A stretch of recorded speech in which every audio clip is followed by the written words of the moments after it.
കാത്തിരിപ്പിനൊടുവിൽ പ്രേക്ഷകർ ആകാംക്ഷയോടെ കാത്തിരുന്ന പാട്രിയോട്ട് ഇന്ന് ആഗോള ബോക്സ് ഓഫീസിൽ റിലീസിനെത്തുകയാണ്. രാവിലെ 9:15 കൂടിയാണ് ചിത്രത്തിന്റെ ആദ്യ പ്രദർശനം ആരംഭിക്കുന്നത്. ഇപ്പോഴത്തെ ചിത്രത്തിന്റെ ഫൈനൽ പ്രീസെയിൽ കളക്ഷൻ റിപ്പോർട്ടൊക്കെ പുറത്തു വന്നിരിക്കുകയാണ്. ആ ഒരു കളക്ഷൻ അപ്ഡേറ്റിലേക്ക് പോകുന്നതിന് മുമ്പ് നമ്മുടെ ചാനൽ ഇതുവരെ സബ്സ്ക്രൈബ് ചെയ്തിട്ടില്ലെങ്കിൽ ചാനൽ ഒന്ന് സബ്സ്ക്രൈബ് ചെയ്ത് സപ്പോർട്ട് ചെയ്യുക.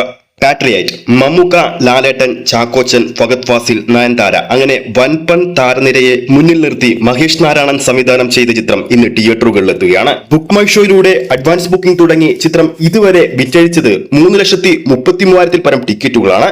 ഇന്നലെ മാത്രം ചിത്രത്തിന്റെ ഭാഗത്തു നിന്നും വിറ്റുപോയത് 1,40,000 പരം ടിക്കറ്റുകളാണ്. ഇനി നമുക്ക് ചിത്രത്തിന്റെ വേൾഡ് വൈഡ് ഡീറ്റെയിൽ ആയിട്ടുള്ള പ്രീസെയിൽ ഡാറ്റ കളക്ഷനിലേക്ക് പോകാം. ചിത്രം കേരള ബോക്സ് ഓഫീസിൽ നിന്ന് മാത്രം 5,76,00,000 രൂപ അഡ്വാൻസ് പ്രീസെയിലൂടെ നേടി.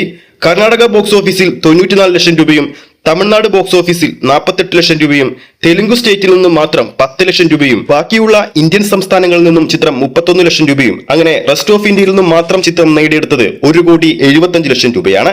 ടോട്ടൽ ഇന്ത്യയിൽ നിന്നും മാത്രം ചിത്രം നേടിയെടുത്തത് 7,59 രൂപ. ഇനി ചിത്രത്തിന്റെ ഓവർസീസ് കണക്കുകളിലേക്ക് പോകുമ്പോൾ 13,61 ലക്ഷം രൂപയാണ് ചിത്രം ഓവർസീസിലൂടെ മാത്രം നേടിയത്. അതായത് GCCയിൽ നിന്നും മാത്രം 7,55 ലക്ഷം രൂപ ചിത്രം നേടിയെടുത്തു.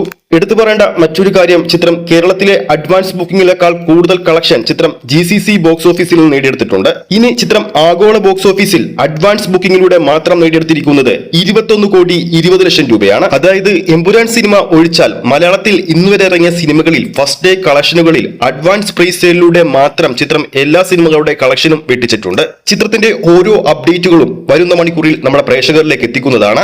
ആരൊക്കെയാണ് സിനിമ കാണാൻ പോകുന്നുണ്ടെന്ന് താഴെ കമന്റ് ചെയ്യാൻ മറക്കരുത്. ഈ ഒരു വീഡിയോ ഇഷ്ടപ്പെട്ടിട്ടുണ്ടെങ്കിൽ വീഡിയോ ലൈക്ക് ചെയ്യാനും ചാനൽ സബ്സ്ക്രൈബ് ചെയ്യുന്ന കാര്യം വീണ്ടും ഓർമ്മിപ്പിക്കുന്നു. അടുത്തൊരു അപ്ഡേറ്റുമായി നമുക്ക് വീണ്ടും കാണാം.